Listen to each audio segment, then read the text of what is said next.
ছাত্র জনতার অভ্যুত্থানে আওয়ামী লীগ সরকারের ক্ষমতাচ্যুতি আর শেখ হাসিনার ভারতে পালানোর ১ মাস পূর্ণ হলো আজ। বৈষম্য বিরোধী ছাত্র আন্দোলনের ব্যানারে গত জুলাইয়ের শুরুতে সরকারি চাকরিতে কোটা সংস্কারের দাবিতে আন্দোলন শুরু করেন শিক্ষার্থীরা। এ আন্দোলন দমনে ছাত্রলীগ সহ তৎকালীন ক্ষমতাসীন আওয়ামী লীগের বিভিন্ন সংগঠন ও আইনশৃঙ্খলা রক্ষাকারী বাহিনীর হামলা নির্যাতনের এক পর্যায়ে তা সরকার পতনের এক দফা আন্দোলনের রূপ নেয়। দেশের বিভিন্ন স্থানে বারুদের মতো তা ছড়িয়ে পড়ে। ছাত্র জনতার নজিরবিহীন এই আন্দোলনে নিহত হন ১,০০০-এরও বেশি মানুষ, আহত হন কয়েক হাজার।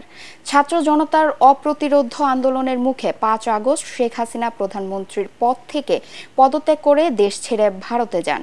এরপর উল্লাসে লাখো মানুষ ঢুকে পড়ে গণভবন, সংসদ ভবন, প্রধানমন্ত্রীর কার্যালয়ে। পালিয়ে যান মন্ত্রী এমপিরাও। এর মধ্য দিয়ে আওয়ামী লীগের টানা প্রায় ১৬ বছরের শাসনের অবসান ঘটে।